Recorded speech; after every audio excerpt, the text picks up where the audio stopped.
Oke, selamat pagi. Assalamualaikum warahmatullahi wabarakatuh. Waalaikumsalam warahmatullahi wabarakatuh. Oke, selamat pagi. Salam sejahtera bagi kita semua. Sebelum perkuliahan dimulai, ada yang memimpin doa ya. Silakan, Dia. Silakan memimpin doa. Sebelum perkuliahan dimulai, mari kita berdoa menurut kepercayaan dan keyakinan masing-masing. Berdoa mulai.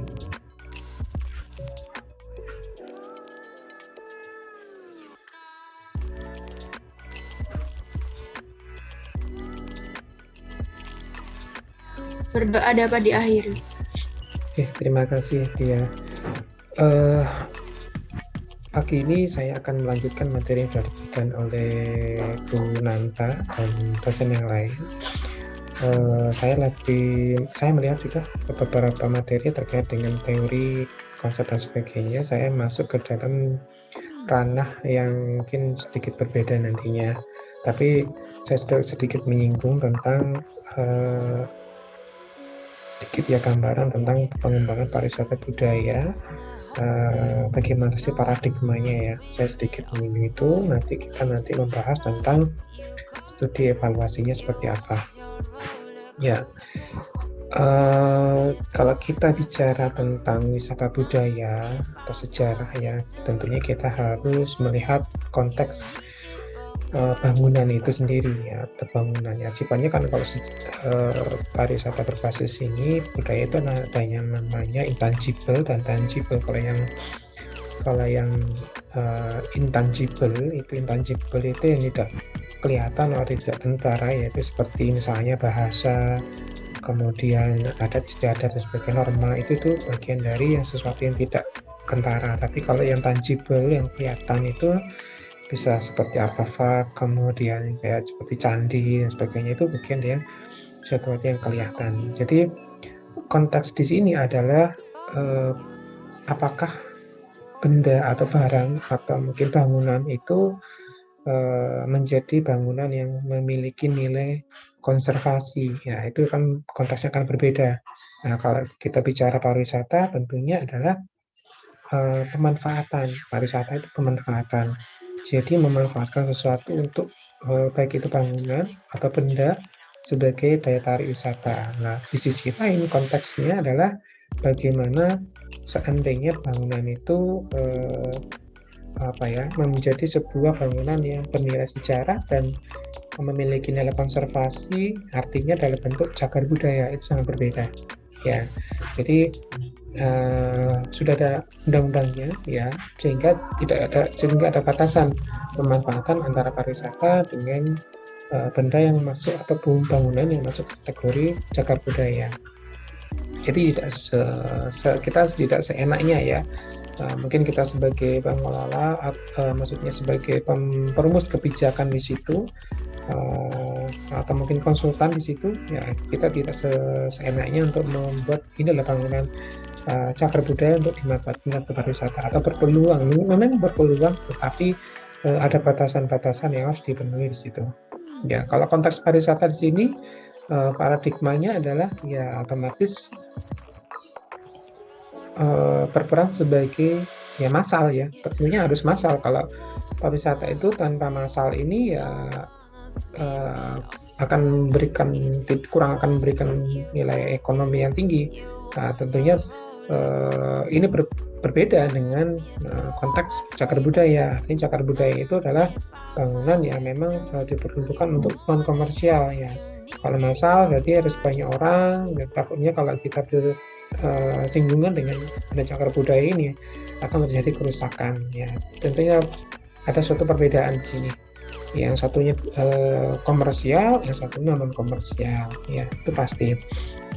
Nah, kemudian titik yang kedua itu adalah aspek kualitas ya, kualitas yang jumlah wisatawan yang berkualitas. Artinya memang konteks di sini adalah wisatawan yang memang senang mengunjungi misalnya bangunan sejarah, kemudian budaya, situs-situs budaya.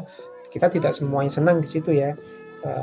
Hanya beberapa atau mungkin beberapa segmen wisatawan yang memang senang ke situ. Jadi tidak semuanya senang ke arah budaya dan sejarah.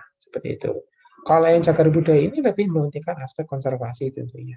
Jadi nilai jual ya, tentunya ada nilai profan dan ya memang sakral ya, ada nilai profan dan sakral. Kalau sakral itu memang nilai-nilai yang sudah tidak bisa diganggu gugat, artinya memang budaya misalnya budaya dan agama itu menjadi sebuah kesatuan seperti yang ada di Bali, itu menjadi sebuah kesatuan antara budaya dan agama. Jadi yang kita tidak bisa bicara budaya Bali tanpa agama Hindu di situ, karena menjadi satu kesatuan ya seperti itu. Di sisi lain kalau kita bicara tentang pariwisata, tentunya kita melihat pada aspek kemenarikan, tampilan kesenian atau budaya itu yang menarik, itu yang menjadi sesuatu yang diinginkan oleh wisatawan, tentunya yang kita harus membaginya menjadi nilai profan dan nilai sakral. Jadi yang kita tampilkan kepada wisatawan itu adalah nilai profannya, ya seperti itu. Meskipun tari kecak misalnya seperti itu kan ada nilai sakralnya, ya kita kesampingkan dulu, karena nilai-nilai sakral itu adalah terkait dengan nilai-nilai keagamaan. Ya, kita yang tampilkan itu adalah nilai-nilai berbasis profan. Kemudian yang aspek berikutnya adalah menjual atau mempromosikan pariwisata itu. Tanpa itu tidak akan pernah bisa berkembang. Promosi itu adalah aspek yang memang harus dilakukan. Tapi di sisi lain kalau kita bicara cagar budaya, bangunan cagar budaya ini adalah pentingnya pada aspek transfer pengetahuan atau edukasi. Jadi konteksnya sangat berbeda. Promosi untuk mencari wisatawan secara massal, kemudian dikomersialkan dan sebagainya. Tapi kalau di sisi lain konteksnya adalah pengetahuan, kemudian konservasi dan non komersial. Kemudian aspek berikutnya itu adalah nilai tambah bangunan. Jadi dengan peningkatan pendapatan di sektor pariwisata itu tentunya akan memberikan nilai tambah. Di sisi lain akan meningkatkan ya misalnya bangunan itu kan tanpa ada perawatan berbiaya itu bisa dicarikan dari aktivitas pariwisata sendiri. Jadi itu seperti itu. Tapi di sisi lain kalau benda cagar budaya atau bangunan cagar budaya menekankan pada aspek eksistensi ya. Jadi memang seandainya ada pemugaran, terlebih pemugaran ya, perbaikan itu juga harus melihat pada konteks pengembalian atau restorasi. Jadi tidak hanya kita harus misalnya bangunan itu rusak terus tiba-tiba kita harus ingin memperbaiki, tidak, tapi kita harus melihat konteks bagaimana sih bangunan itu kembali seperti sedia kala, normal kembali. Seperti dulu misalnya terjadi bencana gempa bumi yang di Jogja yang merusak situs Candi Prambanan, tentunya kita harus hati-hati mengubah kembali, menyusun kembali atau merestorasi kembali bangunan Candi Prambanan itu sedia kala. Jadi tidak sembarangan ya. Bebatuan itu sendiri juga harus ditata sedemikian rupa. Kita nggak bisa, meskipun itu batunya rusak, kita harus ganti, dan kita harus ganti itu kita harus memberi tanda di situ. Ini batu yang memang batu bukan aslinya, tetapi batu buatan ya, seperti itu. Jadi perbedaan antara pariwisata dengan cagar budaya, tetapi di sini adalah memiliki korelasi karena memang pariwisata salah satunya adalah asetnya adalah budaya ya. Budaya sejarah itu menjadi sebuah aset pengembangan pariwisata seperti itu. Kemudian inilah korelasinya. Kalau kita bicara korelasinya ini, jadi konteksnya adalah ada aspek konservasi, pariwisata, dan kemudian pendidikan serta sosial, dan ya, ini ada 4 ya: konservasi, pariwisata, pendidikan, dan sosial. Semua adalah menjadi bagian dari aset kebudayaan ya. Nah, pemanfaatannya jangan ya, akhirnya kalau kita bicara tentang budaya itu sendiri, pemanfaatan sangat tidak optimal karena memang sangat terkait dengan aspek-aspek yang tadi sudah disampaikan, sangat terbatas sekali pemanfaatannya. Jadi tidak bisa kita bicara masalah itu nggak bisa.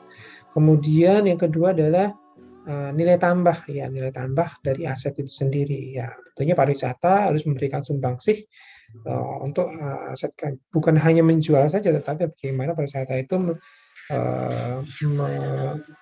meningkatkan nilai tambah. Artinya bangunan itu yang memang awalnya tidak bagus ya, mungkin karena kurang pengecatan dan sebagainya, dengan aktivitas pariwisata kemudian dilakukan pengembangan ya, yaitu peningkatan kualitas berupa pengecatan dan sebagainya. Itu harus dilakukan.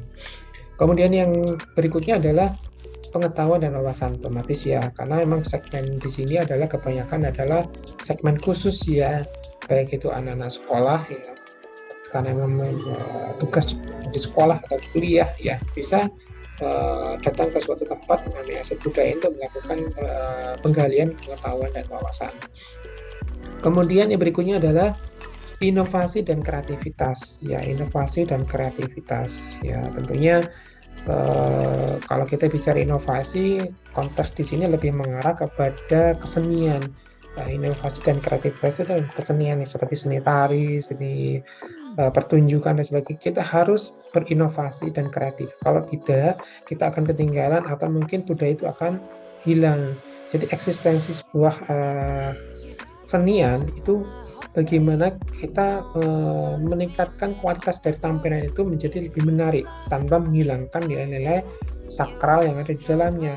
Jadi kita bisa dengan tampilan yang menarik itu tentunya akan mendatangkan banyak orang ya, memberikan kesan kepada banyak orang yang datang untuk melihat tampilan kita. Itu yang harus dicari, karena tanpa itu kita akan ketinggalan atau mungkin ditinggalkan oleh, atau mungkin tidak laku. Jadi otomatis kalau sudah tidak laku, si pengelola atau sanggar kesenian atau mungkin yang berperan di situ di kesenian itu tentunya akan kurang optimal pengembangannya. Artinya tidak bisa berkelanjutan ya. Kalau sudah tidak berkelanjutan, siapa yang akan meneruskan? Ya otomatis ya dari sanggar itu sendiri. Kalau sanggarnya hidup mati, hidup segan mati tak mau seperti itu ya, otomatis dia akan suatu saat akan mengalami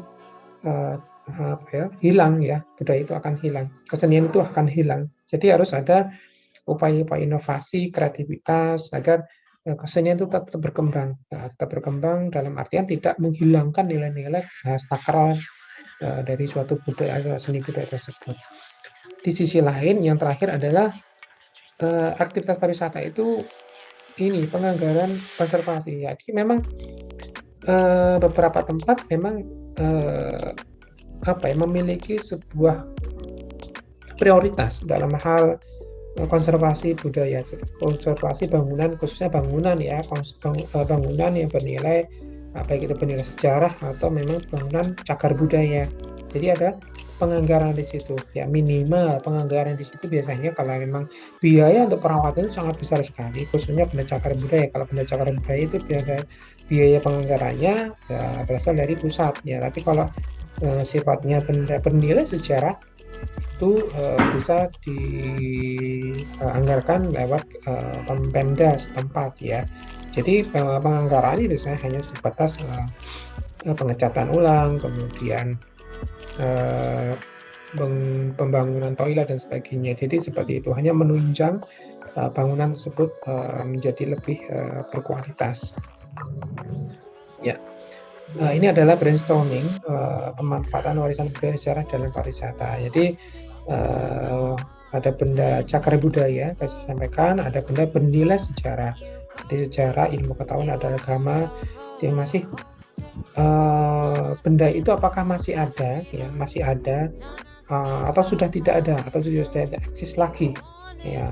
Artinya benda itu kondisinya seperti apa sekarang ini, apakah masih bisa digunakan atau mungkin masih layak atau masih memiliki nilai kemenarikan ya, bisa untuk dijual untuk aktivitas pariwisata. Itu harus diperhitungkan ya. Kemudian benda itu apakah sudah atau masih berpotensi menjadi DTW. Nah ini menjadi sebuah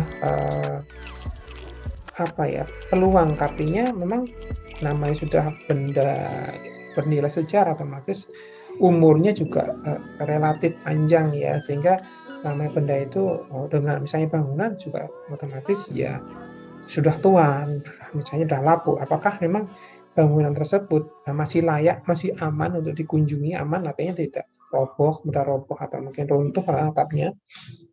Dan itu bisa menjadi DTW. Kalau itu sangat membahayakan, jangan sampai itu dijadikan sebagai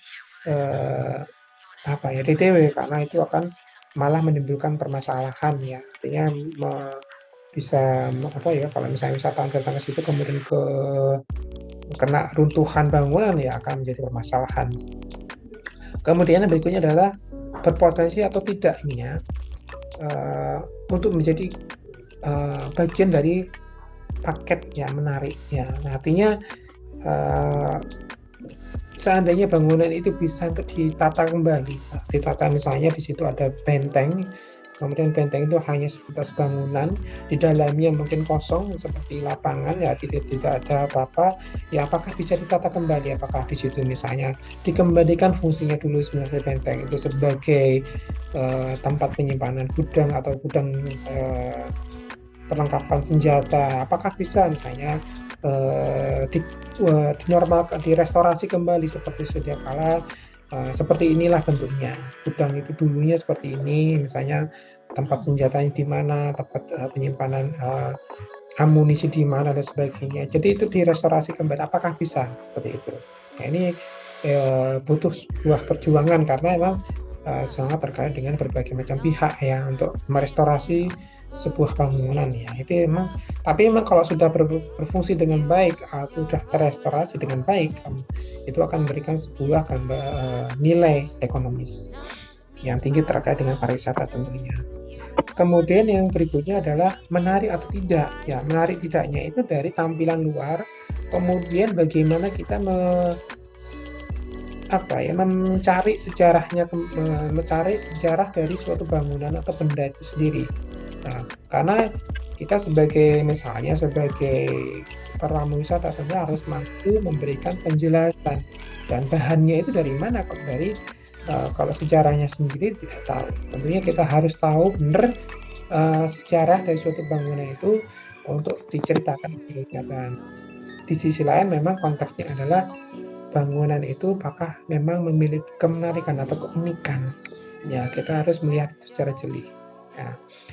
Konteks yang berbeda lagi adalah ini memiliki atau belum nilai jual. Nilai jual itu adalah bagaimana kita mengemas itu, tidak hanya kita bisa bercerita secara sejarah ini dulunya seperti ini, kemudian ini, tanpa memperlihatkan misalnya mungkin ada foto-foto kunonya, mungkin ada sesuatu yang memang peninggalan yang masih tersisa di situ, atau mungkin bagaimana kita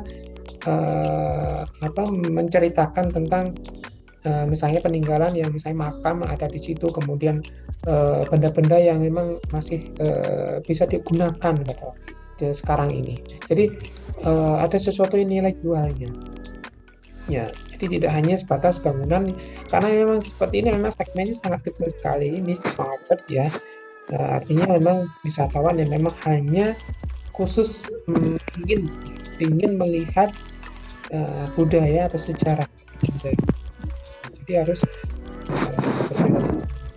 Kemudian yang berikutnya adalah nilai sudah atau tidak memiliki nilai kreatif dalam khususnya kesenian yang saya sampaikan tadi, kreatif dalam misalnya kostumnya seperti apa, apakah dari dulu sampai sekarang kostumnya sama aja, kemudian apakah berpeluang misalnya kostum penari itu seperti ini gitu, jadi lebih meriah, menarik dan sebagainya ya.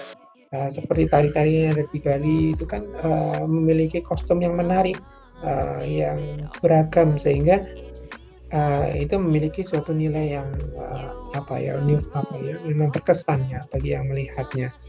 Kemudian yang berikutnya adalah ada atau belum komitmen pengelola. Ini masih ya harus banyak yang kalau kita bicara pengelola itu banyak sekali ya, dari pemerintah daerah, kemudian pengelola, pemilik aset, misalnya kalau misalnya benteng itu dulunya adalah aset dari TNI ya, tentunya harus berkoordinasi dengan TNI. Kemudian apakah itu masuk ke dalam tanahnya negara atau tanahnya seperti apa, status tanahnya seperti apa, kemudian siapa pengelola yang ada di situ, masyarakat seperti apa. Jadi banyak hal yang harus kita ajak berdiskusi FGD di situ terkait dengan pengelola. Apakah sudah siap atau belum mereka? Ya, kalau sudah siap, kesiapannya seperti apa? Ya, karena yang akan menunjang setiap kegiatan pariwisata yang ada di situ. Ya, tentunya itu perlu komitmen bersama. Ya. Kemudian yang terakhir adalah memiliki konsistensi. Konsistensi terkait dengan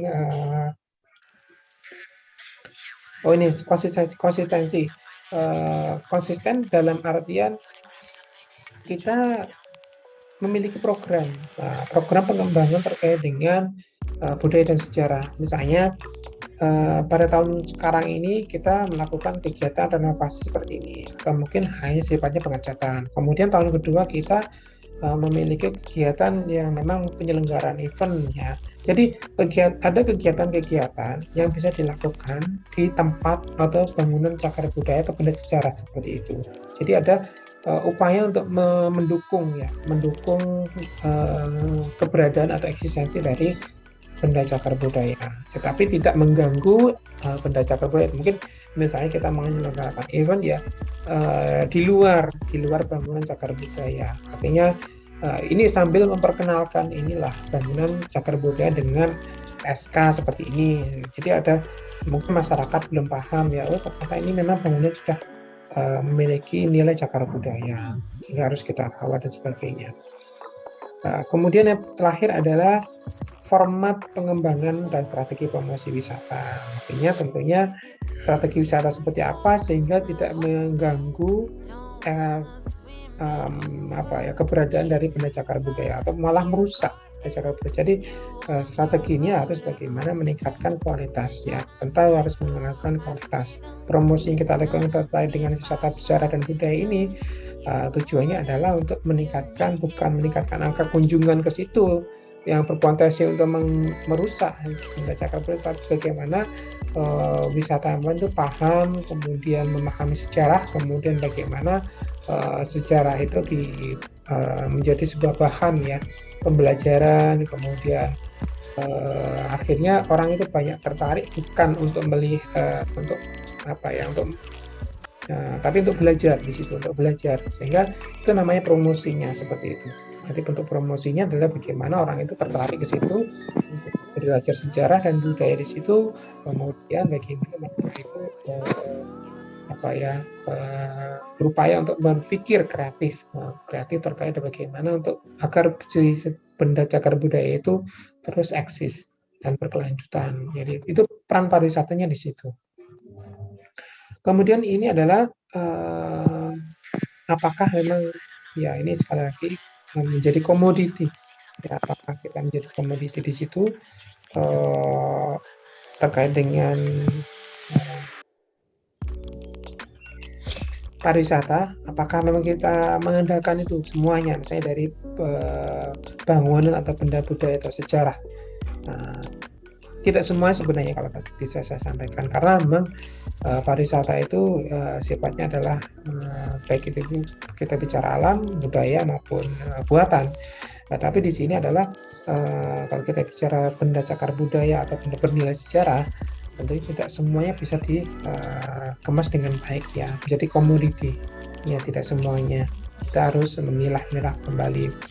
Jadi namanya bangunan, kita harus pertama seperti ini, memiliki kemenarikan. Apakah memiliki kemenarikan dan menambah atau tidak? Nah, kalau memang memiliki kemenarikan, oke, kita bisa mengemasnya dengan baik. Kemudian apakah memang perlu dibutuhkan atraksi tambahan seperti misalnya kesenian, tampilan kesenian, kemudian ada museum ya, tambahkan museum, atau mungkin misalnya di Benteng ada tambahan museum ya, berisi koleksi-koleksi replika dan sebagainya. Itu namanya penambahan atraksi, atau mungkin hal-hal yang bisa ditambahkan di situ ya.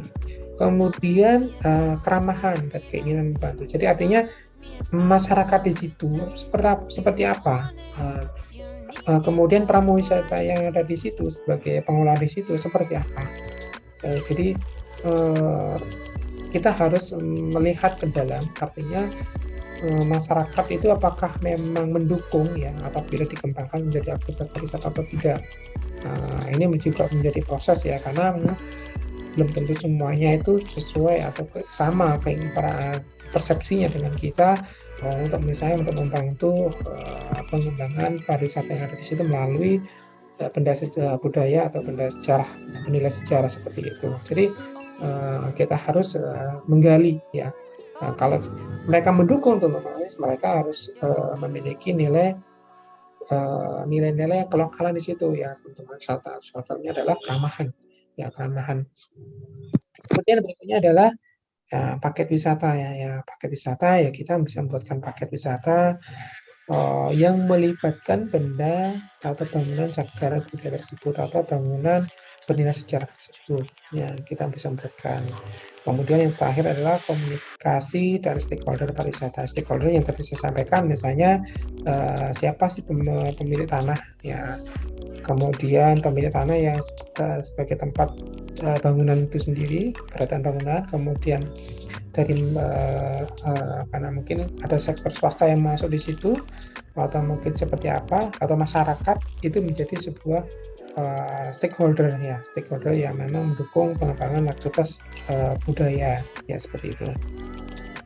Ya, ini gambaran singkat tentang pariwisata dan budaya. Jadi tidak semua, kalau kita menjumpai mungkin di suatu daerah atau suatu kota kabupaten, mungkin adik-adik menjumpai suatu bangunan tapi di situ kok rasanya kok nggak berpeluang, tapi kok nggak dimanfaatkan gitu loh, artinya memang memangkrak gitu ya.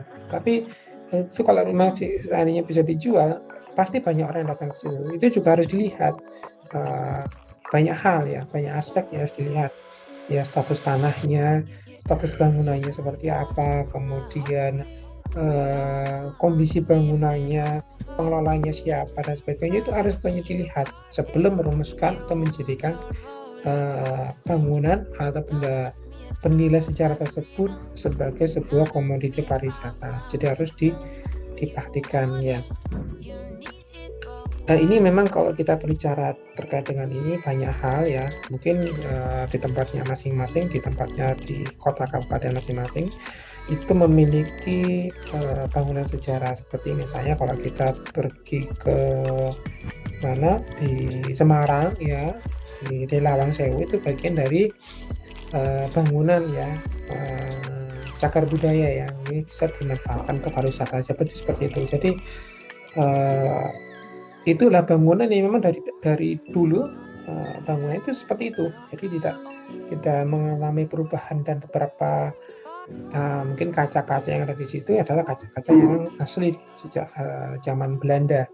Nah, di situ nanti ada misalnya tempat penjara berdiri di bawah ya, karena di situ di bawah tanah, di bawah bangunan itu ada namanya tempat penjara untuk kaum pribumi pada waktu itu. Kemudian ada tempat-tempat penyiksaan di bawah itu. Kemudian di atas tempat untuk misalnya di situ ada tempat untuk dansa ya, di atas itu juga itu bagian dari memang apa ya, ruang-ruang itu di situ untukannya dari sejak awal seperti itu. Ya, itu tidak dirubah perannya sampai dengan sekarang, dan itu menjadi ditetapkan sebagai peran budaya, dan itu bisa dimanfaatkan untuk wisata ya. Tentunya aktivitas pariwisata yang ada di situ, pendapatan di situ tentunya harus dikembalikan ke untuk meningkatkan kualitas di cagar budaya. Ya, mungkin di banyak tempat ada bangunan seperti itu tapi tidak dimanfaatkan dengan optimal. Ya, itu kembali lagi ke pemangku kepentingan yang ada di daerah setempat. Ya, apakah memang mereka berkenan untuk mengemasnya, membentuknya sebagai sebuah daya tarik wisata. Kembali lagi gitu. Ya, mungkin kita nanti sebagai misalnya bergerak di sebagai travel biro perjalanan wisata ya, membuat paket. Salah satu paketnya adalah terkait dengan ini aktivitas budaya ini, benda atau mungkin bangunan cagar budaya, itu harus hati-hati juga. Jangan sampai kita sudah membuat paket, meresmikan paket kita yang salah satu di situ adalah DTW-nya adalah bangunan atau benda cagar budaya, tapi di sisi lain bangunan tersebut tidak diperuntukkan untuk aktivitas pariwisata. Jadi harus hati-hati. Terus kita memang benar-benar harus memahami konteks kelokalan yang ada di situ. Ya mungkin kita artinya bisa membuat paket wisata budaya, misalnya Kabupaten Jember, budaya dan sejarah Kabupaten Jember. Jadi mungkin misalnya di situ ada gereja tua, kemudian ada tandon air yang di Pasar Tanjung misalnya, kemudian ada hal-hal yang bisa ditemukan di situ. Itu bisa dilakukan, bisa ditemui, bisa dijual ya, tapi tentunya harus hati-hati karena memang semua terkait dengan eksistensi atau keberadaan dari benda cagar budaya itu, apakah memang bisa itu dijual atau tidak, atau saya pengolahnya berkenan atau tidak ya, untuk kita masukkan ke dalam paket ya. Artinya kalau sudah masuk ke dalam paket, wisatawan sewaktu-waktu bisa datang ke situ ya. Ya tidak semuanya, ya. Ini adalah sebuah sekilas saja, mungkin adik-adik nanti tugasnya adik-adik itu adalah saya kasih tugas kelompok, ada 27 anak, saya bagi tugasnya adalah masing-masing kota kabupaten memiliki situs sejarah atau mungkin benda cagar budaya atau benda bernilai sejarah, dan itu coba dikemas ya, dikemas untuk menjadi sebuah rute ya, karena kita dianggap mereka itu bangunan-bangunan itu atau situs sejarah itu dapat dimanfaatkan untuk aktivitas pariwisata. Jadi dibuatkan rute seperti paket ya, paket wisata, basisnya adalah wisata budaya dan sejarah. Paket wisata budaya sejarah misalnya Kabupaten Jember, dengan rute dari misalnya start point-nya dari misalnya alun-alun ya, kemudian mungkin bangunan Pemkab itu masuk ke dalam kategori benda bernilai sejarah ya, mungkin itu bisa sebagai bagian dari kunjungan pertama. Kemudian kunjungan kedua itu ke gereja yang di selatannya alun-alun itu, kemudian apalagi jadi itu menjadi sebuah rute wisata budaya dan sejarah. Jadi tugasnya adalah seperti itu. Silakan adik-adik ambil contoh di kota kabupaten asalnya ya, untuk dibuatkan paket seperti itu. Jadi tidak terlalu rumit saja, kira-kira apa rutenya dari start point-nya, kemudian di mana lokasinya, kemudian sekilas gambarannya seperti apa, kemudian itu saja sih sebenarnya, tidak terlalu rumit. Kemudian ada fotonya, yang jelas ada fotonya seperti itu. Nah, yang penting adalah sejarah-sejarah bisa dicari di website ya, banyak sekali ya, terkait dengan sejarah bangunan seperti ini banyak sekali bisa dicari di website.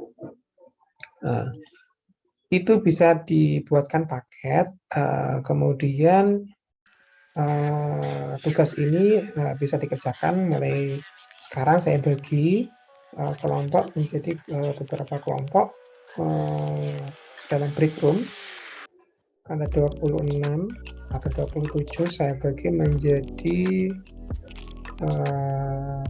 8. Saya bagi menjadi 8 kelompok.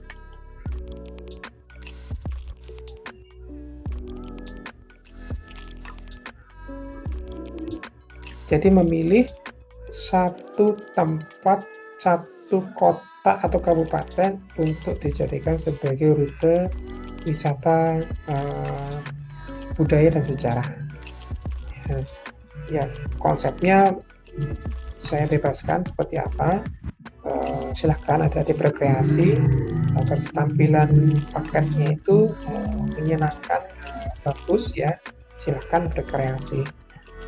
Saya tunggu, mungkin ada pertanyaan, silahkan. Untuk materi-materi yang lain yang bisa mungkin ada referensi, nanti saya sampaikan. Yang sudah saya share di MMP itu adalah materi-materi saya sebelumnya, itu menjadi juga bahan referensi adik-adik untuk mengerjakan tugas ini. Ya, sudah saya share dua video pembelajaran saya, video perkuliahan dulu atau mungkin angkatan 2019 ya, mungkin bisa jadi pastinya akan menjadi referensi di situ. Oke, ada pertanyaan silahkan kalau ada pertanyaan.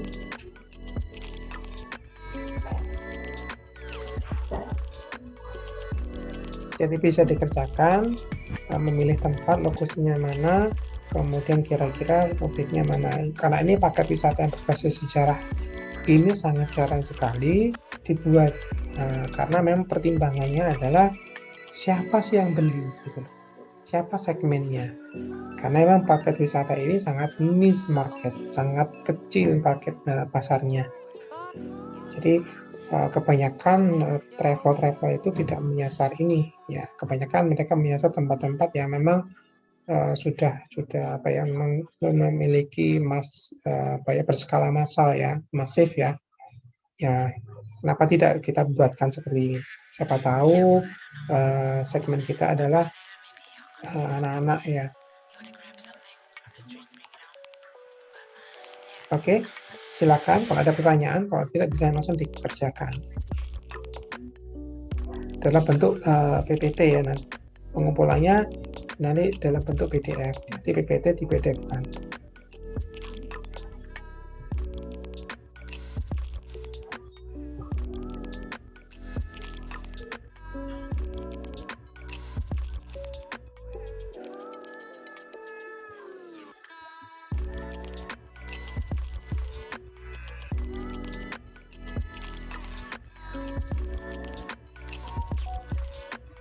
Oke, kembali lagi ke grup ya.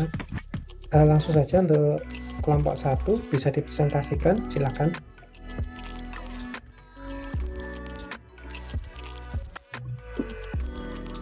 Kelompok 1 siapa? Sudah selesai ya semuanya ya.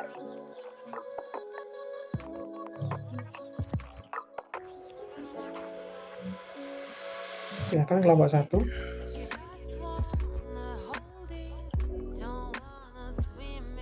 Pak Pandu nggak bisa share screen.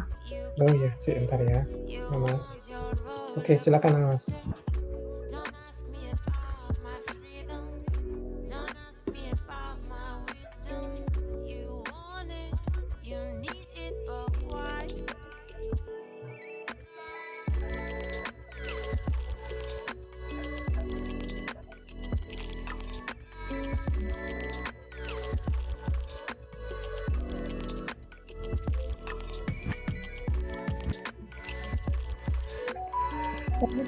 Assalamualaikum warahmatullahi wabarakatuh.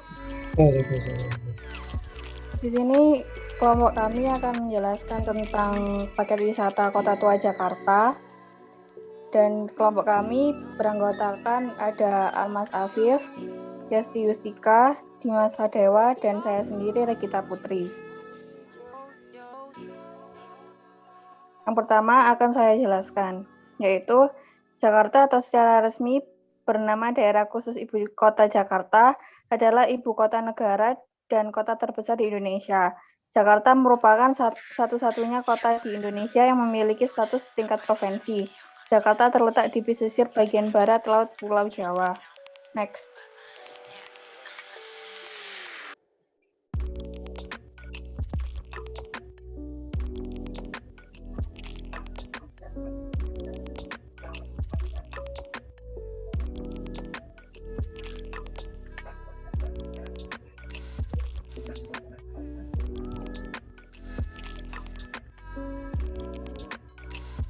Selanjutnya akan dijelaskan oleh Yasti Yustika. Berikut rundown perjalanan program paket wisata Kota Tua hingga paket studi tour Jakarta. Yang pertama, pada jam 7 hingga jam 8, para siswa atau siswi akan berkumpul di tempat yang sudah ditentukan dan ramah tamah dengan tour guide Laditatur. Nah, untuk midpoint kita akan mengambil di Bandara Jakarta. Selanjutnya, pada jam 8 hingga pukul 9, perjalanan menuju Museum Nasional melewati Jalan Merdeka dan sekitarnya yang akan dijelaskan oleh tour guide. Selanjutnya, pada pukul 9 hingga 9.30, peserta tiba di Museum Nasional, dilanjutkan dengan berkeliling di Museum Nasional dan juga mengenal sejarah zaman prasejarah hingga kolonial. Selanjutnya, pada pukul 11 hingga pukul 12 siang, perjalanan dilanjutkan menuju Taman Fathahillah. Setibanya di kawasan Kota Tua, para peserta akan kami hidangkan makan siang lunchbox. Selanjutnya, pada pukul 1 hingga pukul 15.00 atau pukul 3 sore, peserta akan kami ajak berkeliling Taman Fathahillah serta mengunjungi Museum Fathahillah dan dipandu oleh tour guide. Selanjutnya, pada pukul 3 sore hingga setengah 4, peserta bersiap-siap untuk kembali pulang. Nah, peserta tiba di tempat yang telah ditentukan. Tur selesai dan kita ketemu di liburan lain waktu. Next.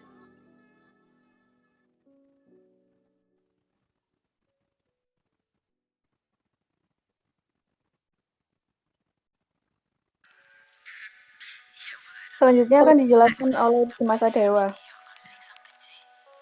Fasilitas paket wisata Kota Tua Jakarta. Paket studi tur Jakarta. Paket studi tur Jakarta termasuk transportasi bus AC, tour guide atau pemandu wisata Laditatur, tiket masuk wisata, air mineral, modul materi wisata, tol dan parkir, souvenir, banner wisata, dan paket studi tur Jakarta tidak termasuk pengeluaran pribadi, tipping tour guide, dan tipping driver.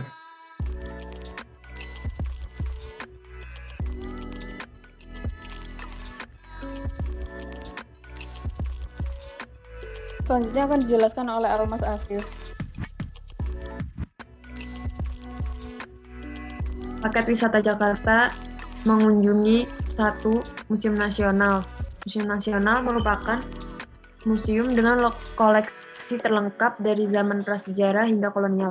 Wisatawan akan didampingi oleh tour guide dan dijelaskan tentang koleksi-koleksi yang ada di dalam museum. Yang kedua, Taman Fathahillah atau Kota Tua. Taman yang dulunya terdapat kantor gubernur Belanda. Terdapat bermacam-macam bangunan bersejarah yang akan disampaikan ceritanya oleh tour guide kami. Museum Fathahillah, kantor gubernur Belanda yang kini menjadi museum favorit di Kota Jakarta, dan terdapat penjara bawah tanah yang dapat dilihat serta kawasan eksekusi yang semua informasi tersebut akan disampaikan oleh tour guide.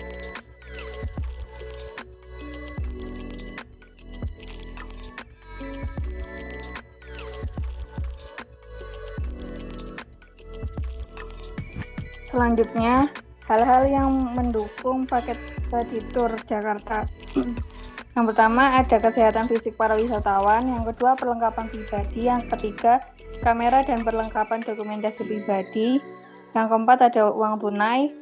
Yang kelima, ada sunglass dan topi sunblock. Yang selanjutnya adalah power bank atau charger HP atau kamera. Next.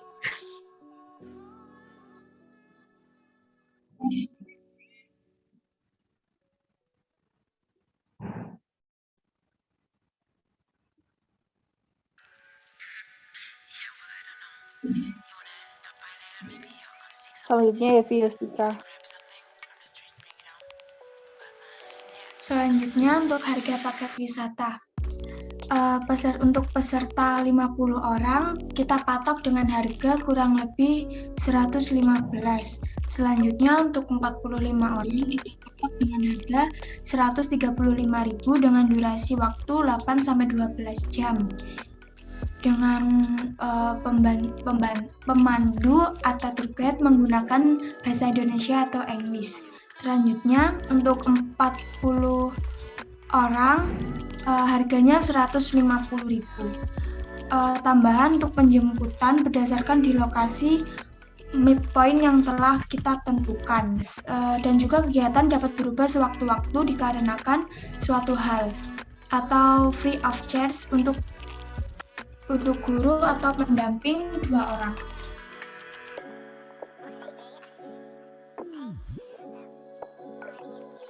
Baik, sekian presentasi dari kelompok kami.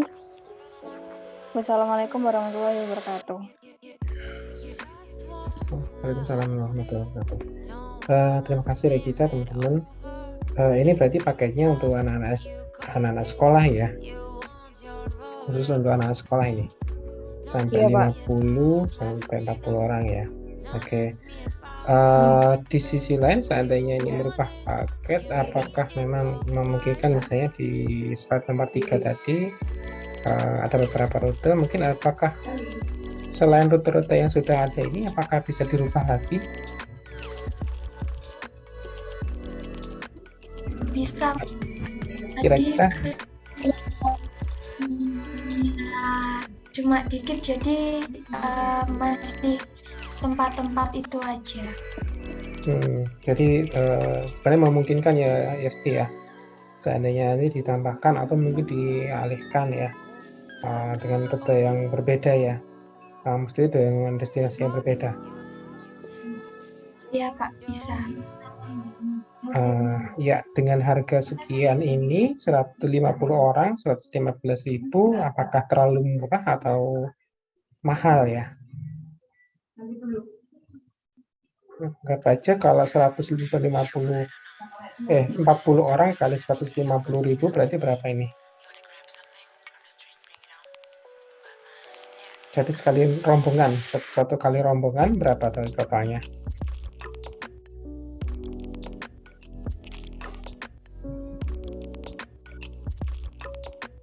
Jadi 6 jutaan ya ini ya? Iya Pak, 6 Ya juta. Pak, 6 6 jutaan. jutaan ya, oke.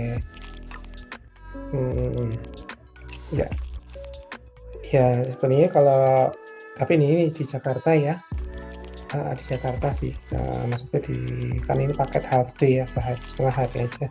Tapi ini memang di Jakarta yang ini harga paketnya beda. Tapi mungkin kalau di tempat yang lain, mungkin di daerah yang lain mungkin ya tidak tidak seperti ini ya, mungkin harganya akan berkurang ya. Artinya disesuaikan dengan kondisi yang ada di lokal tempat. Artinya ya lebih baik kita membuat sebuah harga price-nya itu juga harus realistis dan tidak terlalu terlalu mahal ya. Terlalu mahal, mungkin ini akan lebih ditekan lagi sehingga ini paket ini bisa terus berkelanjutan. Seperti itu kalau buat paket wisata tanpa mengurangi kualitas ya, tentunya kualitas tetap dijaga. Oke, terima kasih Regita ya dan teman-teman yang lain untuk presentasinya. Nanti tugasnya nanti diupload di ini yang tidak diupload, tapi nanti yang ingin saya tugas itu adalah membuatkan videonya. Jadi di sini nanti dari rute ini pasti akan ada di YouTube, itu banyak sekali ya video-video kombinasi antara di tempat-tempat itu, misalnya di rute Kota Tua itu kan tadi ada beberapa itu di situ kan pasti ada di YouTube banyak videonya. Itu mungkin dikompilasi menjadi sebuah rute pertama misalnya ke A di YouTube itu kan bisa banyak sekali videonya dipotong-potong, kemudian di menuju ke B itu di B itu apa dipotong-potong jadi satu paket ke video kompilasi. Jadi itu yang nanti akan diupload di tugas, bukan ini yang diupload tapi bentuk videonya. Oke, terima kasih Yesti, Regita dan teman yang lain. Untuk kelompok selanjutnya adalah kelompok kedua, silakan.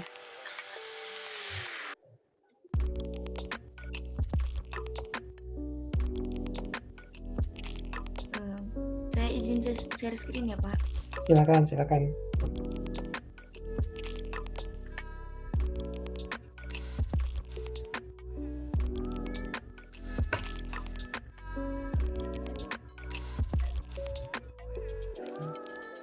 Apakah sudah terlihat Pak? Sudah Sabina, silakan.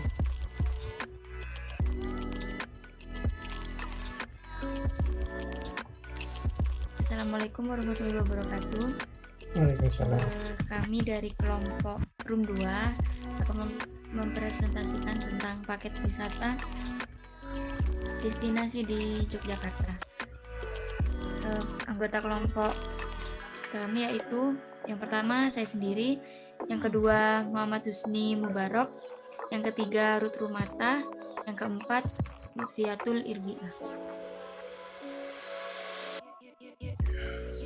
Untuk destinasi pertama, saya akan yang menjelaskan. Destinasi pertama yaitu Taman Sari Yogyakarta. Taman Sari Yogyakarta dibangun pada masa pemerintahan Sultan Hamengkubuwono I, yakni pada tahun 1758. Taman ini dibangun di atas puing-puing pesanggerahan Garjitawati atau bekas keraton lama. Taman Sari ini dimaksudkan sebagai tempat untuk menenteramkan hati, tempat untuk beristirahat, tempat untuk rekreasi Sultan beserta keluarga. Selain itu, Taman Sari Yogyakarta ini juga berfungsi sebagai benteng pertahanan dalam menghadapi musuh. Selanjutnya,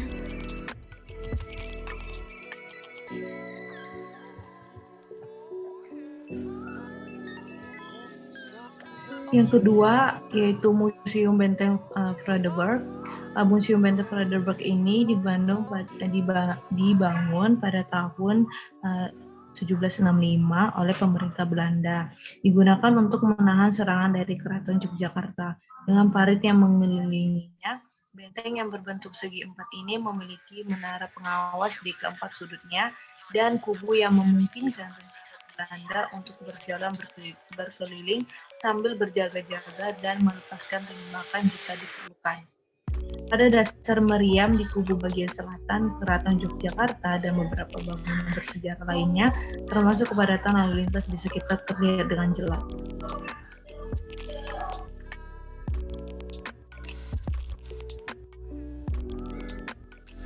Untuk tempat wisata yang ketiga yaitu ada situs Warung Boto.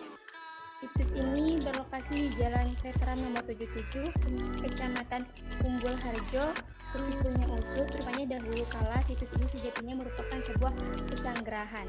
Ada papan informasi tertulis. Situs Warung Boto dahulunya merupakan petilasan dan dibangun pada masa pemerintahan Sri Sultan Hamengkubuwono I.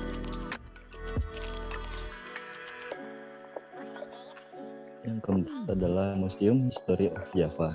Museum ini sudah beroperasi sejak akhir 2018. Terletak di Jalan Parangkritis, kilometer 5,5, Bangun Harjo, Sewo, Bantul, Yogyakarta. Di dalamnya, pengunjung tidak sekedar melihat koleksi benda purbakala, tetapi juga menikmati benda-benda itu secara langsung melalui teknologi augmented reality atau AR. Museum History of Java memiliki koleksi benda purbakala masa prasejarah sampai kerajaan-kerajaan lama seperti Tarumanegara, Majapahit, Demak, Bintaro, Cirebon, Mataram Islam. Teknologi AR memungkinkan pengunjung melihat langsung secara detail benda-benda koleksi itu.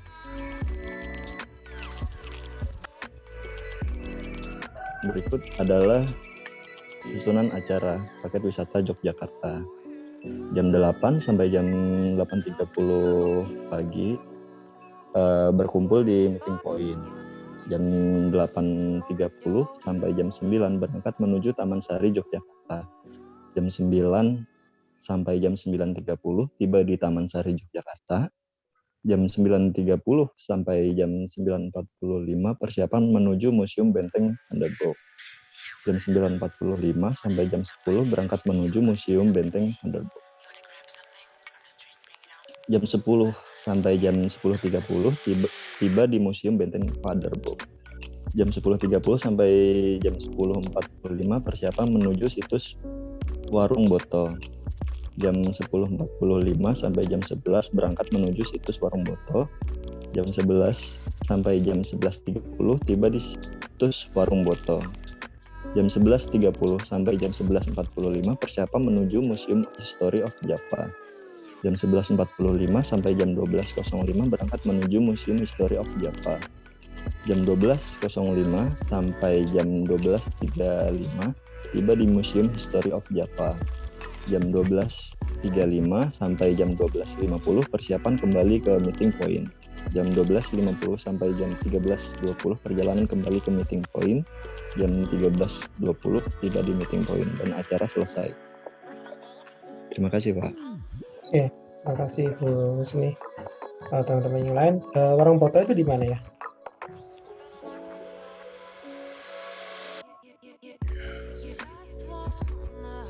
Warung Boto, situs Warung Boto ini di daerah Jogjanya, di kota Jogja atau di luar? Di daerah Jogjanya, Pak. Di kotanya? Iya. Di kota sebelah mana ya Warung Boto ini? Oh, Umbul Harjo. Iya. Umbul Harjo. Ya. Oke, ini sudah bagus. Memang tadi untuk persiapan itu udah usah dimasukkan aja nih. Saya persiapan 15 menit kan tadi ya. Tadi persiapan untuk 15 menit, ini di skip saja. Rute itu durasi waktunya misalnya perjalanan berapa menit dari tadi meeting point misalnya jam 8 sampai 8.30, kemudian 8.30 sampai jam 9 itu menuju ke Taman Sari seperti itu. Kemudian jam 9 sampai 9.30 tiba, artinya sudah bukan tiba lagi, sudah di Taman Sari gitu aja. Di Taman Sari itu kan sambil sambil berkeliling ya selama berapa menit di situ. Misalnya 30 menit ya, di Taman Sari berarti 30 menit ya. Kan durasi 30 menit. Kemudian persiapan dihapus saja 15 menit karena terlalu banyak nanti ke bawah nanti.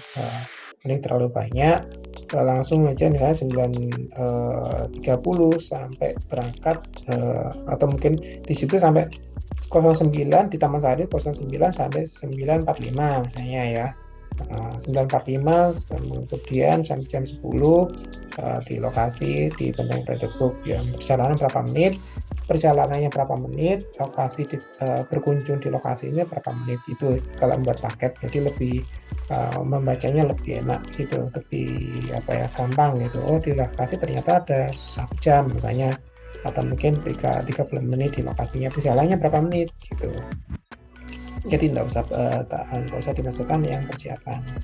Ini coba dibuatkan video yang saya sampaikan tadi di kelompok 1, dibuatkan video, mengambil berbagai macam video, kompilasi dari berbagai video yang ada di YouTube untuk dijadikan satu, dari mulai misalnya meeting point-nya, kemudian Taman Sari, katanya adalah video Taman Sari, kemudian Museum Bredebuk, banyak sekali, tinggal memilih, kemudian menjadikan satu, dipotong-potong menjadikan satu video kompilasi paket wisata Yogyakarta, seperti itu. Gitu ya, Husni, teman-teman yang lain. Bisa ya? Baik, Pak. Oke, terima kasih. Insya Allah bisa. Terima kasih, Pak. Terima kasih. Selanjutnya kelompok 3, silakan. Ya, Pak, saya izin share screen ya, Pak. Silakan Adel.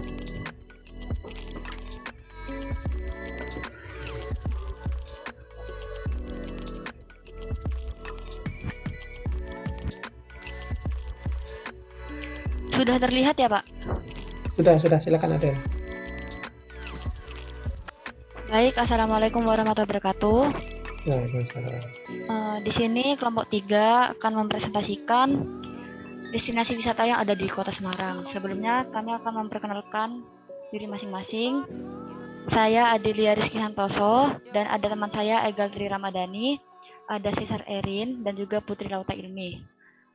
Pertama-tama kita akan menjelaskan destinasi wisatanya terlebih dahulu, selanjutnya akan disusul dengan rondenya. Kelenteng Sampukong. Kelenteng ini dibangun pertama kali pada tahun 1724 oleh masyarakat Tionghoa di Semarang.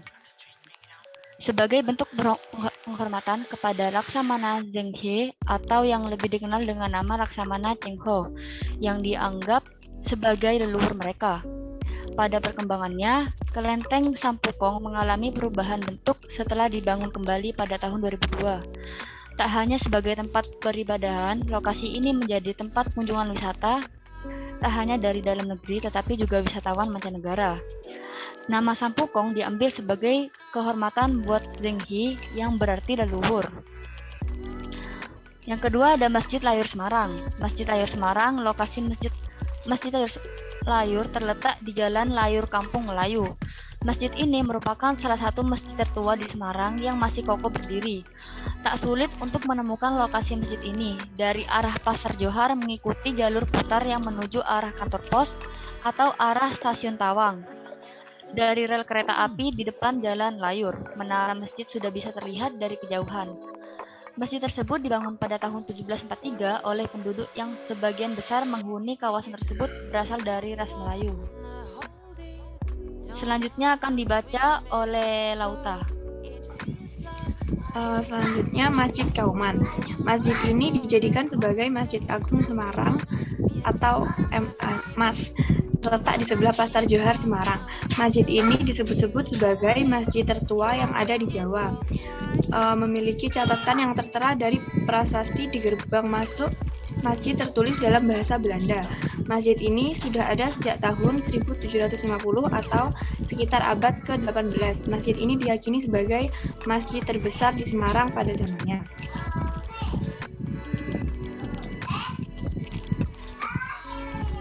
Selanjutnya Gereja Belenduk, salah satu gedung bersejarah yang cukup unik di Semarang, berlokasi di Jalan Suwari yang dahulunya bernama Kerkstraat atau Jalan Gereja. Gereja Belenduk dikenal karena keistimewaan kubahnya yang mirip dengan kubah masjid. Kemudian pada sisi bangunan timur, selatan, dan barat terdapat portiko atau serambi bertiang bergaya Dorik Romawi yang beratap pelana. Selanjutnya Lawang Sewu. Lawang Sewu Semarang merupakan salah satu objek wisata sejarah di Semarang yang menghadirkan keindahan arsitektur peninggalan masa lampau. Ini mampu menggunakan sebuah pemandangan yang disukai banyak kalangan, terutama para penikmat fotografi. Lebih dari sekedar itu, Lawang Sewu adalah pula salah satu tempat bersejarah saat masa Perang Kemerdekaan Indonesia. Sisi menarik bangunan ini terletak pada riwayatnya, rancangan arsitektur, hingga sejumlah kisah bernuansa mistis. Selanjutnya rundown acara dibacakan oleh Erin. Baik, saya akan menjelaskan rundown wisata di Kota Lama Semarang. Yang pertama yaitu pada jam 6 kita tiba di titik kumpul yaitu bandara. Kemudian jam 6:30 sampai jam 6:45 kita perjalanan menuju kelenteng Sampukong. Kemudian jam 6:45 sampai 7:45 kita mengunjungi kelenteng Sampukong. Kemudian jam 7:45 sampai 8:02 perjalanan menuju Masjid Layur. Kemudian jam 8:02 sampai jam 9:02 kita mengunjungi Masjid Layur. Kemudian jam 9:02 sampai jam 9:10 perjalanan menuju Lawang Sewu. Kemudian jam 9:10 sampai jam 10:10 kita mengunjungi Lawang Sewu. Kemudian jam 10:10 sampai jam 10:19 kita perjalanan menuju Masjid Kauman. Kemudian jam 10:19 sampai jam 11:19 kita mengunjungi Masjid Kauman. Kemudian jam 11:19 sampai 11:28 perjalanan menuju gereja. Kemudian jam 19:28 sampai jam 12:28 mengunjungi Gereja Belenduk. Harga paket wisatanya 300.000 per orang, itu sudah termasuk transportasi, makan, dan minum, P3K biaya masuk wisata. Yang tidak termasuk yaitu keperluan pribadi, tip supir, oleh-oleh. Ya, Pak. Oke, terima kasih. Ya, ini lagi satu, apakah seandainya ini kan ada 3 masjid ya tadi kalau nggak salah ya? Di atas tadi ada masjid, jadi ada 3 masjid jadi satu rute. Apakah nanti, adakah seandainya mungkin tempat-tempat yang lain, mungkin masjid ambil satu, kemudian, sisanya mungkin dialihkan ke misalnya bangunan yang lain atau mungkin tempat-tempat yang lain lah yang memang bisa untuk jadi rutenya tidak sama gitu. Kalau masjid kan masjid satu dengan masjid yang lain mungkin mirip ya, mungkin ya ada perbedaan pasti ada, tapi itu kan satu tempat ada mungkin ada tempat yang lain yang sekiranya mungkin berbeda ya peruntukannya. Kira-kira untuk menggantikan misalnya tadi ada 2 masjid yang sama tadi itu apa ya kira-kira? Selain masjid itu di Semarang itu, di kota Semarang kan ini ya. Kira-kira apa ya selain masjid yang tadi masjid apa namanya itu, gereja sudah ada, kelenteng ya, Sangkokong, kemudian apalagi tadi tempat yang lain mungkin. Ada 2 untuk menggantikan yang tempat yang lain. Jadi tidak mirip ya dari masjid ke masjid lain, kemudian masjid lagi tapi dari masjid bisa ke gereja atau mungkin kelenteng atau mungkin tempat yang lain seperti itu. Ada Pak tempat yang lain, ada Gedung Marabunta sama Tugu Muda Semarang. Ya itu mungkin itu dialihkan ke situ, jadi tidak melulu ketika masjid karena memang posisinya kan sama ya. Kalau misalnya membuat paket wisata misalnya dari pantai A ke pantai B kan sama, kemudian mulai ke pantai C. Ya mungkin ada perbedaan, tetapi pada intinya sama. Dari pantai langsung ke misalnya ke pusat perbelanjaan atau UMKM atau mungkin yang lain. Jadi rutenya itu dibuat berbeda. Ya gitu ya, Adel ya.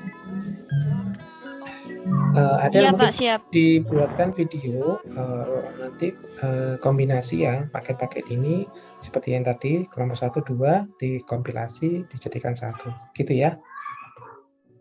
Oke, Pak, Oke, siap. oke terima kasih kelompok 3. Selanjutnya kelompok 4 silakan.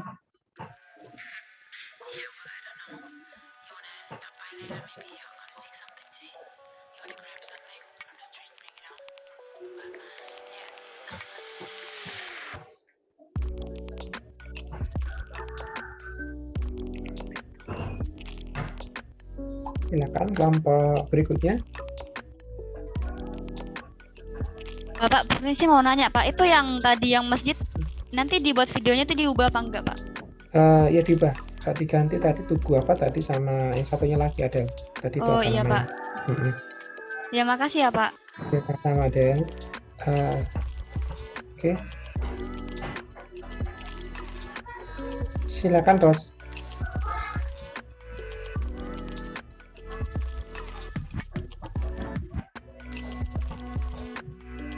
Bisa dilihat di layar. Sudah, Arka, silakan. Assalamualaikum warahmatullahi wabarakatuh. Waalaikumsalam. Pastinya dari kelompok room 4 akan menjelaskan mengenai paket wisata yang kami pilih, yaitu berada di Kota Solo. Selanjutnya,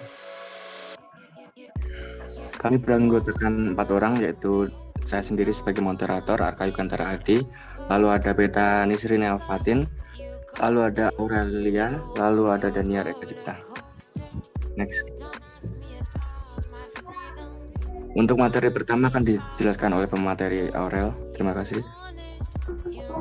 Baik, terima kasih waktunya Arka. Saya akan menjelaskan random dari paket kami. Paket kami dengan estimasi waktu 1 hari dengan harga 100.000 per pax.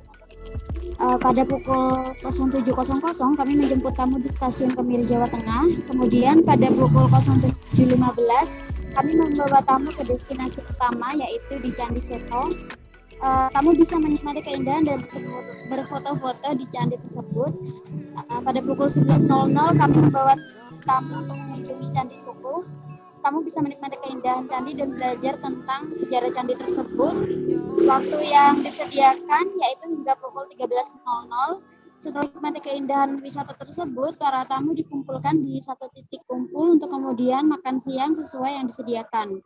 Kemudian pindah lagi ke Candi Ketek dari jam 13.30 hingga pukul 15.30. Kemudian tamu akan dibawa ke pusat oleh-oleh pada pukul 15.30 hingga 16.10. Kami mengantar tamu kembali ke stasiun.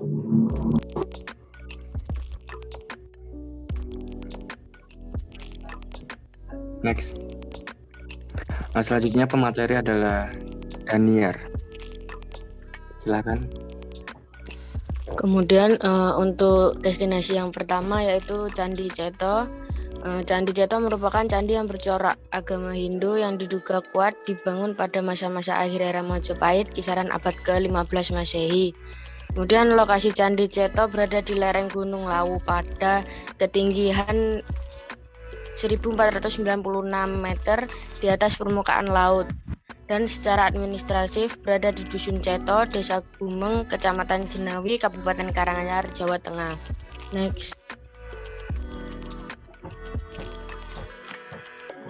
Untuk harga tiket masuk sendiri yaitu wisatawan domestik 10.000, terus wisatawan mancanegara 30.000. Next.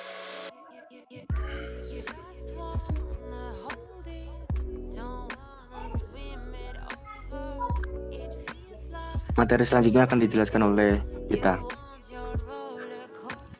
Kemudian untuk penjelasan wisata destinasi Candi Suko. Candi Suko merupakan candi Hindu pada zaman Majapahit yang berlokasi di Jawa Tengah. Persisnya, candi ini terletak di Dusun Suku, Desa Berjo, Kecamatan Ngargoyoso, Kabupaten Karanganyar, Provinsi Jawa Tengah. Lokasi Candi Suko terletak di lereng kaki Gunung Lawu pada ketinggian kurang lebih 1186 meter di atas permukaan laut. Next.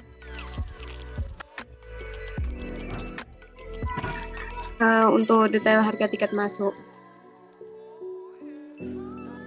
Cukup dengan biaya HTM 7.000 per orang, dengan biaya tambahan 3.000 untuk motor dan 5.000 mobil untuk tiket parkir kendaraan di Candi Suko.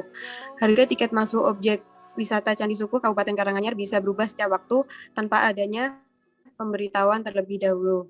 Anda bisa mengunjungi dan eksplor pesona serta spot menarik yang ditawarkan Candi Suko. Destinasi wisata Candi Suko buka setiap hari dengan operasional mulai dari jam 8 sampai jam 5 waktu Indonesia Barat.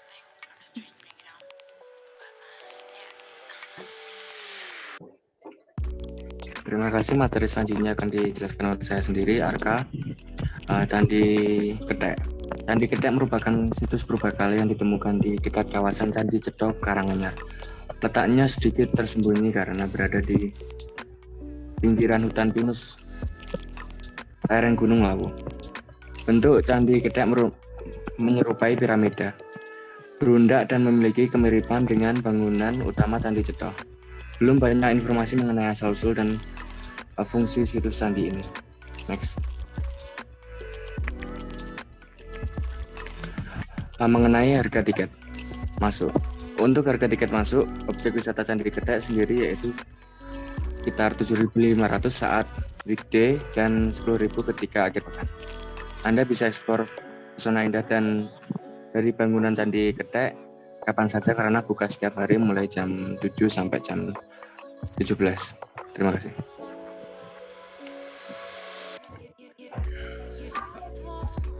Untuk materi selanjutnya akan dijelaskan oleh Aurel.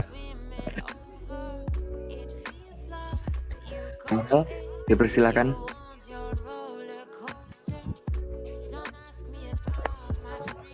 Untuk price include yaitu antar jemput bandara, stasiun, terminal, driver, SQA penginapan, per hotel 1 malam, lalu tiket wisata, kemudian makan sesuai program parkir dan BBM, kemudian banner, lalu air mineral.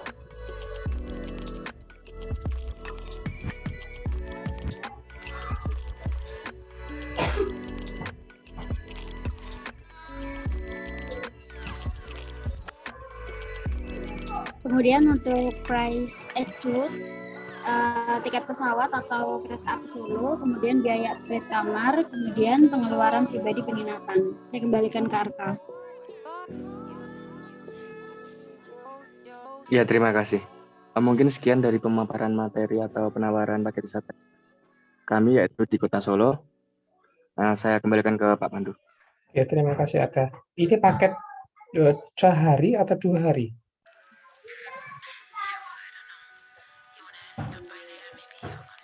Satu hari, Pak.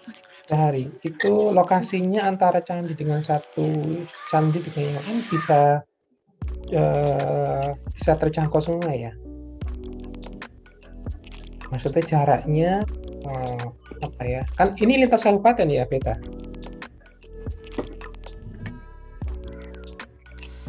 Gimana, Bapak?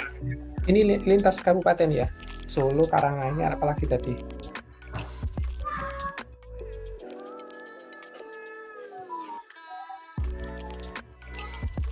Jadi tidak dalam satu kota ya, maksudnya candinya itu ya. Iya, Pak. Itu bisa maksudnya dengan durasi dengan banyaknya candi tadi yang dikunjungi, apakah waktunya emang cukup memang 1 hari itu? Untuk lokasi candi pertama itu Pak menempuh waktu 1 jam, Pak. Untuk lokasi yang kedua dan ketiga itu cuman satu area gitu loh, Pak. Jadi cuma beberapa menit sampai. Yang berikutnya berarti yang Karanganyar itu agak jauh ya? Iya, Pak. Oke. Ya memang itu juga menjadi foto. Ini yang namanya wisata candi ya. Wisata candi, keliling candi ke beberapa tempat yang memang ada spot candi atau daya tariknya terkait dengan candi. Nah, wisata candi, keliling candi, di situ juga menambahkan berbagai sejarah. Cuma memang harus diikuti dengan durasi waktu, harus dipertimbangkan waktunya karena memang lokasi ya, belum lagi ke lokasinya. Ya, kalau yang panjang tidak bisa sehari, ya dipotong aja mana yang memang diprioritaskan untuk dikunjungi. Oke, mungkin ini sudah, mungkin masih ada kelompok mungkin minggu depan ya untuk presentasi, mungkin waktunya sudah mau habis. Bagi yang sudah dan yang belum dibuatkan video untuk paketnya, ya silakan diambil dari YouTube. Mungkin kalau memiliki koleksi video sendiri lebih baik ya. Sebenarnya lebih bagus kalau kita menggunakan video sendiri, tapi memang saya kondisional seperti ini, saya membebaskan hati-hati untuk tidak ke lapangan. Saya nggak, kondisinya seperti ini, saya nggak mengharuskan ke lapangan, melihat ke lapangan misalnya ke tempat-tempat sejarah yang ada di sekitarnya. Tidak, saya lebih baik menggali informasi dari YouTube, kemudian dipotong-potong, kemudian dijadikan satu kompilasi video seperti itu. Oke, tidak ada pertanyaan, saya pikir ya. Mungkin ini yang bisa saya sampaikan. Terima kasih apabila, mohon maaf apabila ada salah kata, salah ucap dari saya. Semoga hari ini menyenangkan, semoga rezekinya barokah, Bapak Ibu yang sehat, amin. Assalamualaikum warahmatullahi wabarakatuh. Waalaikumsalam warahmatullahi wabarakatuh. Terima kasih, Pak. Sama-sama semuanya.